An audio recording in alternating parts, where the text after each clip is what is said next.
Hello everyone, I welcome you all to this incredible platform of learn with Mizu. कैसे हैं आप सब अच्छे होंगे, मज़े में होंगे और अपनी प्रिपरेशन अच्छे से कर रहे होंगे। देखिए, आज का जो हमारे ये क्लास होने वाला है, जैसे हम डेली की तरह एमसीक्यूज़ डिस्कस कर रहे थे, कंप्यूटर के कुछ इंपॉर्टेंट एमसीक्यूज़ क्विज़ जो हमारे पास एग्ज़ाम में पूछे जा चुके क्वेश्चन हैं या फिर पूछे जाएंगे। आज भी मैंने इसी तरह का एक और पार्ट लाया है और ये पार्ट 6 होने वाला है हमारे पास। इससे पहले अगर आपने बाकी पार्ट नहीं देखे हुए तो वो जाके आप देख सकते हैं, प्लेलिस्ट में आपको मिल जाएंगे, ठीक है।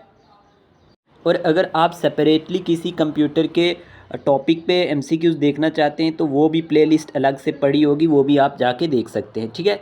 बाकी चैनल पे नए हैं तो चैनल को सब्सक्राइब कर देना, वीडियो अच्छी लगे तो अपने दोस्तों के साथ शेयर कर देना। ओके जी, हम अपनी क्लास को स्टार्ट करते हैं। बाकी टेलीग्राम का लिंक आपको कमेंट बॉक्स में मिल जाएगा और व्हाट्सएप का ग्रुप का लिंक जो है वो आपको डिस्क्रिप्शन बॉक्स में मिल जाएगा। चलिए स्टार्ट करते हैं। ये आपके सभी कम्पिटिटिव एग्ज़ाम के लिए इंपॉर्टेंट रहने वाला है, जो भी हमारे पास एग्ज़ाम है अभी लाइंड अप। चलिए, पहला क्वेश्चन आपकी स्क्रीन पे, आपने क्या करना है, वीडियो को पॉज करना है और पहले खुद आंसर देने की कोशिश करना है। पहला क्वेश्चन पूछा गया, प्रोलॉग कम्स अंडर। जो ये प्रोलॉग है ये किसके अंडर आती है? लॉजिक प्रोग्रामिंग के अंदर, प्रोसीजरल प्रोग्रामिंग के अंदर, ओप्स के अंदर या फिर फंक्शनल के अंदर? देखिए, प्रोग्रामिंग लैंग्वेजेस से क्वेश्चन हर बार एग्जामिनर पूछता है, आपको ये पता होना चाहिए। और इस पे मैंने एक 50 एमसीक्यूज़ का वीडियो लाया था और उसमें मैंने डिटेल में भी बताया था कौन सी डाटाबेस लैंग्वेज हैं, कौन सी आर्टिफिशियल इंटेलिजेंस बेस्ड है, कौन सी स्क्रिप्टिंग लैंग्वेज हैं। और आपने वो वीडियो मिस नहीं करना है, वो वीडियो देख लेना जाके। इस क्वेश्चन का आंसर आपने चूज़ कर लिया होगा, तो इस क्वेश्चन का आंसर है हमारे पास option number A, logic programming. देखें, अगर हम बात करते हैं इसके बारे में तो प्रोलॉग स्टैंड्स फॉर क्या होता है? Programming in logic. सबसे पहले तो इसकी फुल एब्रीवेशन आपसे पूछ सकता है प्रोलॉग की क्या है, तो प्रोलॉग की फुल एब्रीवेशन है हमारे पास, Prolog stands for programming in logic. Okay, तो ऑप्शन मेंटेन जो यहाँ पे दिए गए हैं 4 कैटेगरी ऑफ प्रोग्रामिंग ये सारी हैं, लेकिन प्रोलॉग एक टाइप ऑफ लॉजिक प्रोग्रामिंग है, तो ऑप्शन नंबर ए ही इसका करेक्ट आंसर होगा। ये आपने याद रखना है। क्लियर? चलिए अब बात कर लेते हैं यहाँ पे एक प्रोग्रामिंग लैंग्वेज क्या होती है। A programming language is a type of written language that tells computer what to do. कि ये टेल्स बताती है कंप्यूटर को कि क्या करना है कंप्यूटर को। और एग्जांपल्स इसकी बड़ी इंपॉर्टेंट है प्रोग्रामिंग लैंग्वेजेस की, मैंने बहुत सारी वहाँ पे पढ़ाई है, यहाँ पे मेन मैंने दी हैं। पाइथन है, रूबी है, जावा स्क्रिप्ट है, सी है, सी प्लस प्लस है एंड सी हैश है। ये जो प्रोग्रामिंग लैंग्वेजेस होती हैं ये यूज़ की जाती हैं टू राइट करने के लिए कंप्यूटर प्रोग्राम्स को एंड कंप्यूटर सॉफ्टवेयर को। ओके राइट, इतना समझ आ गया आपको? चलिए let's move on to the next slide. Next slide हमारे पास क्या है? एक प्रोग्रामिंग लैंग्वेज जो है ये एक लाइक का सेट ऑफ कमांड्स की तरह होती है जो टेल्स करती है कंप्यूटर को हाउ टू डू थिंग्स, कि कैसे चीज़ों को करना है, कैसे काम करना है। तो ये चीज़ें आपको पता होनी चाहिए, अगर आपने नोट नहीं की हुई तो कर ले। चलिए, क्वेश्चन नंबर आपसे पूछा गया, सॉरी यहाँ पे एग्जांपल ऑफ डाटाबेस लैंग्वेज भी है कुछ। When we talk about database language तो इसके बारे में भी आपने याद रखना है। सम एग्जांपल्स जो इंपॉर्टेंट हैं डेटाबेस लैंग्वेज की, वो हमारे पास एसक्यूएल है, स्ट्रक्चरल क्वेरी लैंग्वेज, इसकी फुल एब्रीवेशन है। ओरेकल है, डी बेस है, एमएसएसएस है और फॉक्स प्रो है। ये आप याद रख सकते हैं, कुछ डेटाबेस लैंग्वेजेस की एग्जांपल हैं, इंपॉर्टेंट है, नोट कर लो। और डेटाबेस लैंग्वेज जो होती हैं ये कॉमनली डिवाइडेड की जाती हैं इनटू डेटा डेफिनेशन लैंग्वेजेस में, डीडीएल जिसे आप कहते हैं, डेटा कंट्रोल लैंग्वेज में जिसे डीसीएल कहते हैं, और डेटा मैनिपुलेशन लैंग्वेज जिसे आप डीएमएल कहते हैं, एंड ट्रांजैक्शन कंट्रोल लैंग्वेज जिसे आप टीसीएल कहते हैं। अब अपने आप में ये जो हमारे पास यहाँ पे फुल एब्रीवेशन हैं ये भी इंपॉर्टेंट हो जाती हैं एग्जाम पॉइंट ऑफ व्यू से, इसलिए मैं आपके लिए क्वेश्चन के साथ साथ स्लाइड बाय स्लाइड ऐसी चीज़ें भी लाता रहता हूँ, ठीक है। चलिए अब नेक्स्ट क्वेश्चन की बात कर लेते हैं। तो यहाँ पे क्वेश्चन नहीं है अभी भी, हमारे पास एग्जांपल ऑफ स्क्रिप्टिंग लैंग्वेज है। ये क्वेश्चन रिसेंटली पूछा गया एग्जाम में, वैसे मैंने पहले भी पढ़ाया था आपको। स्क्रिप्टिंग लैंग्वेज वो क्या होती हैं? ये एक specific kind of computer languages होती हैं that you can use to give instructions to other software, जो आप किस लिए यूज़ करते हैं? इंस्ट्रक्शंस के लिए, टू अदर सॉफ्टवेयर के लिए। और अगर हम बात करते हैं यहाँ पे सच एज, जैसे हम बात करते हैं एक वेब ब्राउज़र की बात करें, सर्वर की बात करें, और स्टैंड अलोन एप्लीकेशन की बात करते हैं। और many of today most popular coding languages जो है, स्क्रिप्टिंग जो है लैंग्वेजेस, वो हमारे पास जावा स्क्रिप्ट है, पीएचपी है, रूबी है और पाइथन है। मैं आपको फिर से कहूँगा कि आप प्रोग्रामिंग लैंग्वेजेस वाला 50 एमसीक्यूज़ वाला वीडियो ज़रूर देख लेना, इंपॉर्टेंट होगा। अगर नहीं मिला तो फिर आपने सर्च करना है computer programming languages MCQs by learn with Mizu, तो आपको वो वीडियो मिल जाएगा। क्लियर? अब नेक्स्ट क्वेश्चन की बात कर लेते हैं। क्वेश्चन नंबर हमारे पास 62 पूछा गया, identify the hardware structure which is not supported by red hat. आपसे पूछा गया है, ये हमारे पास लिनक्स जो ऑपरेटिंग सिस्टम है वहाँ से क्वेश्चन आया है, क्योंकि यहाँ से भी क्वेश्चन पूछा गया है। तो identify the hardware structure which is not supported by red hat, IBM compatible, या फिर अल्फ़ा, या फिर SPR स्पैक, या फिर मैकिन्टॉश। तो इस क्वेश्चन का आंसर क्या होगा? इस क्वेश्चन का आंसर है हमारे पास ऑप्शन नंबर जी। याद रखना, मैकिन्टॉश एक not supported by red hat, ये इससे सपोर्ट नहीं किया जाता। ऑप्शन नंबर डी इसका करेक्ट आंसर है, याद रख लेना। और यहाँ पे आपको क्या याद रखना है? फीचर्स ऑफ लिनक्स के आपको फीचर्स कई बार पूछ लेता है एग्जामिनर। तो क्या होता है? एक मल्टीपर्पज़ ऑपरेटिंग सिस्टम होता है। मैं लिनक्स की बात कर रहा हूँ, किसकी? लिनक्स की। लिनक्स क्या है? एक मल्टी यूज़र ऑपरेटिंग सिस्टम है, और ये मल्टीटास्किंग ओपन विंडो हो सकता है या विस्टम, ठीक है। लेकिन एक हाईली सिक्योर ऑपरेटिंग सिस्टम है, ये भी आपको पता होना चाहिए। और it can be freely distributed और डाउनलोडेड इट, आप ये फ्रीली डिस्ट्रीब्यूटेड भी और डाउनलोड भी कर सकते हैं आपको। और ये क्या है? It has a portable operating system that done with the spark alpha processor. तो ये आप याद रख सकते हैं, ये इंपॉर्टेंट पॉइंट है इसके बारे में। और वर्चुअल मेमोरी जो होती है वो provided A techniques like a swap in and swap out, कुछ इंपॉर्टेंट ये फीचर्स हैं, इसके नोट कर लेना। ओके, क्या अब तक किसी एग्जाम में आपको देखने को मिले। चलिए क्वेश्चन नंबर 63 की बात कर लेते हैं।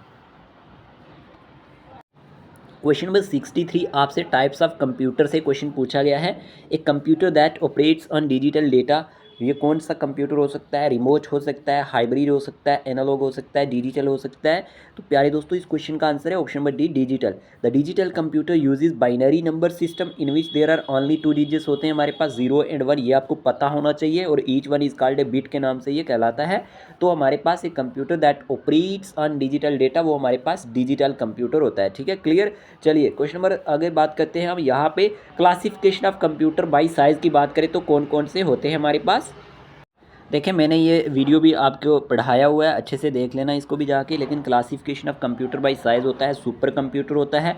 अगर आपको टाइम हुआ तो कमेंट बॉक्स में लिख लेना सुपर कंप्यूटर की एग्जांपल्स, मेन फ्रेम कंप्यूटर की एग्जांपल्स, मिनी कंप्यूटर की एग्जांपल्स, और पर्सनल कंप्यूटर जिसे आप PC कहते हो, या माइक्रो कंप्यूटर। ये आपके लिए होमवर्क है आज। कमेंट बॉक्स में आपने बताना है सुपर कंप्यूटर की एग्जांपल, मेन फ्रेम की एग्जांपल्स, मिनी कंप्यूटर की एग्जांपल, पर्सनल कंप्यूटर की एग्जांपल्स, या माइक्रो कंप्यूटर की। अब ये आपको क्यों बताना है? देखें, एक बार जब आप इसके एग्जांपल्स आज यहाँ कमेंट बॉक्स में शो कर देंगे ना, फिर आपको ये कभी ज़िंदगी में भूलने वाली नहीं है। यहाँ से क्वेश्चन एग्जाम में आता है, तो ये आपने याद रखना है। ओके, इंपॉर्टेंट होगा, और आप ये कमेंट बॉक्स में आपका होमवर्क है, कर लेना। चलिए अब बात कर लेते हैं नेक्स्ट क्वेश्चन पूछा गया। क्वेश्चन नंबर 64 ईमेल से पूछा गया है। ईमेल वाज पेटेंटेड इन, ये कब पेटेंट की गई थी? 1971 में, 1981 में, 1974 में, 1919 में। तो इस क्वेश्चन का आंसर क्या रहने वाला है? तो इस क्वेश्चन का आंसर है डियर एस्पिरेंट्स, रे टॉमिल्सन ने हमारे पास यूनिवर्सली क्रिएटेड जाता है इनको as the creator of email as a part of program for ARPANET in 1971। तो 1971 इसका करेक्ट आंसर है, याद रख लेना। और ये नाम भी इनका याद रख लेना। ईमेल पे भी मैंने एक लेक्चर लाया हुआ है, आप जाके वो भी देख लेना, ठीक है, क्लियर। चलिए अब बात कर लेते हैं नेक्स्ट क्वेश्चन की। First page of A website is called its. देखें, आपको ये नेटवर्क से क्वेश्चन पूछा गया है, कंप्यूटर नेटवर्क से। मैं हर एक टॉपिक को टच करता हूँ यहाँ पे। क्वेश्चंस जो होते हैं ये मिक्स्ड होते हैं, इसलिए कि आपको पता चल सके किस तरह के एग्जाम में क्वेश्चन पूछे जाते हैं। तो आपको पूछा गया है first page of A web page site is called its. यहाँ पे इनिशियल है, ये नेशनल नहीं है। इनिशियल पेज हो सकता है, या मदर पेज हो सकता है, या होम पेज, या फर्स्ट पेज। तो डियर एस्पिरेंट्स, इस क्वेश्चन का आंसर है होम पेज, ठीक है। First page of website is called its home page. तो ये हमारे पास होम पेज के नाम से कहलाया जाता है। और first page of website is called home page. Important question है। चलिए अब बात कर लेते हैं, who is the father of C language. Father कौन है सी लैंग्वेज के? ये सभी के सभी मैंने पढ़ाए हुए हैं, आज मुझे पढ़ाने की ज़रूरत नहीं पड़नी चाहिए। सी लैंग्वेजेस के फादर कौन है? सारी जब लैंग्वेजेस पढ़ाई थी उनके फादर भी मैंने स्लाइड में लाए थे। अगर आपने वो वीडियो नहीं देखा हुआ, फिर आपने कुछ भी नहीं देखा कंप्यूटर का। Steve Jobs, James Gosling, Dennis Ritchie, या फिर रैस्मस लेडोफ। तो इस क्वेश्चन का आंसर है प्यारे दोस्तों Dennis Ritchie. Okay, option number C इसका करेक्ट आंसर होने वाला है। ये फादर हैं सी लैंग्वेज के, ठीक है। सी जो है हमारे पास ये एक जनरल पर्पज़ प्रोग्रामिंग लैंग्वेज है जो डेवलप की थी डेनिस रिची ने एट बेल लेबोरेटरीज में इन 1972 में। ये डेट भी अपने आप में इंपॉर्टेंट है। और since then it has become a major language, ठीक है, not only at Bell Labs but also throughout the world. तो आप याद रखना, डेनिस रिची नाम बहुत इंपॉर्टेंट है, फादर हैं सी लैंग्वेज के, ठीक है। बात करते हैं नेक्स्ट क्वेश्चन की प्यारे दोस्तों। क्वेश्चन नंबर 67 की क्वेश्चन पूछा गया है, motherboard consist of CPU, RAM and BIOS chip, या फिर expansion slots, all of these. देखिए, पेरिफेरल डिवाइसेस से आपसे क्वेश्चन पूछे जाते हैं। तो मदरबोर्ड किसको कंसिस्ट करता है? तो ऑल ऑफ दीज इसका करेक्ट आंसर है। CPU भी होता है, रैम भी होता है, बायोस चिप भी होती है, बेसिक इनपुट आउटपुट सिस्टम इसका फुल एब्रीवेशन है, और एक्सपेंशन स्लॉट भी होते हैं, ठीक है। अब देखें, यहाँ पे आपको ये पता होना चाहिए कि जो हमारे पास एक टिपिकल मदरबोर्ड होता है ये कंटेन्स करता है सीपीयू को, सेंट्रल प्रोसेसिंग यूनिट जो ब्रेन होता है कंप्यूटर का, मेमोरी को, स्टोरेज को, रोम को, बायोस को, और south bridge and north bridge chip sets को, कूलिंग फैंस को, पेरिफेरल कनेक्टर स्लॉट्स को, कनेक्टर्स फॉर पेरिफेरल डिवाइसेस को, the battery backup and the power connector, ये सारे के सारे हमारे पास मदरबोर्ड के साथ अटैच होते हैं ये। तो आप इन पार्ट्स के बारे में भी पढ़ लेंगे, ये इंपॉर्टेंट होगा। हमारा काम है आपको एक रेफरेंस देना और आपको पता करवाना कि आपको पढ़ना क्या है कंप्यूटर के अंदर, ठीक है। चलिए अब बात कर लेते हैं नेक्स्ट क्वेश्चन की। ESD would cause the most damage to which component, आपसे पूछा गया है कि ESD जो है ये सबसे ज़्यादा डैमेज किसको काज करता है, किस कंपोनेंट को, पावर सप्लाई को, एक्सपेंशन बोर्ड को, मॉनिटर को, कीबोर्ड को। तो इस क्वेश्चन का आंसर है एक्सपेंशन बोर्ड को, ऑप्शन नंबर बी इसका करेक्ट आंसर होने वाला है। ESD जो है ये काज करता है most damage to expansion board. और अगर हम बात करते हैं इसकी, तो ESD की फुल एब्रीवेशन क्या होती है, इलेक्ट्रोस्टैटिक डिस्चार्ज। क्या है, इलेक्ट्रोस्टैटिक डिस्चार्ज। अगर मैं यहाँ पे आपको इसकी फुल एब्रीवेशन नहीं बताता तो ये बेइंसाफ़ी होती। इलेक्ट्रोस्टैटिक डिस्चार्ज इसकी फुल एब्रीवेशन है, is the release of stored static electricity. Most commonly अगर हम बात करते हैं, the potentially damaging discharge of many thousands of volts that occur when an electronic device is touched bye A charge body. तो ये आप point इसके बारे में याद रख सकते हैं। अब बात कर लेते हैं क्वेश्चन नंबर हमारे पास 69, the two types of ASI are. अब देखें ये क्वेश्चन एग्जाम में पूछा गया है JKSSB के थ्रू। अब इस तरह के क्वेश्चन जो है वो JKSSB पूछने लगा है। टू टाइप्स ऑफ ASCI हमारे पास कौन कौन से हैं, dash and dash, ASCI 4 and ASCI 8, या फिर ASCI 8 एंड ASCI 16, या फिर 7 या फिर 8 वाला, या फिर ASCI 4 या 16। तो इस क्वेश्चन का आंसर है option number C, the two types of ASCI are. जो हमारे पास ASCI हमारे पास 7 और ASCI 8 होते हैं, और ASCI 7 जो होता है यूज़ करता है 7 bits for the representation of numbers, और दूसरे वाला यूज़ करता है 8 बिट्स को, ठीक है। इंपॉर्टेंट होगा एग्जाम पॉइंट ऑफ व्यू से, इस तरह के क्वेश्चन भी आते हैं तो पढ़ लेना।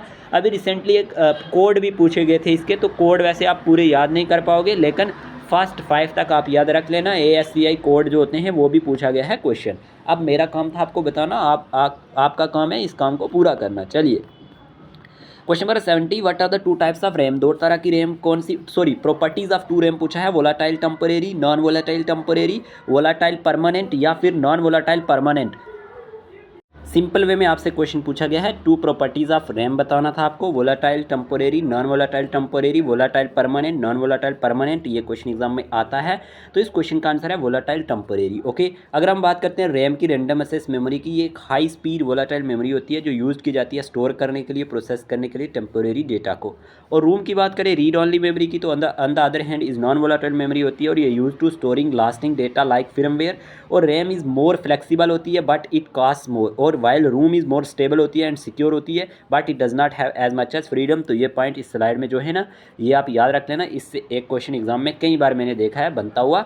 ठीक है, आज की इस वीडियो में हमने कितने क्वेश्चन डिस्कस किए, 10, और आपने इसमें से कितने आंसर ठीक किए वो आप बता दें कमेंट बॉक्स के अंदर कि आपने कितने मार्क्स आज की इस वीडियो से लाए हैं। ठीक है, ऐसे ही डेली हमारे पास जो है ये लेक्चर्स डेली आते रहेंगे, ठीक है, और हम कोशिश करते रहेंगे कि आपकी प्रिपरेशन को अच्छा बनाया जाए। अगर आपको लगता है कि ये हमारे कंटेंट या हमारे वीडियोस आपके काम के हैं, तो आप हमारे लिए एक लाइक शेयर कमेंट कर सकते हैं हमारी वीडियो को।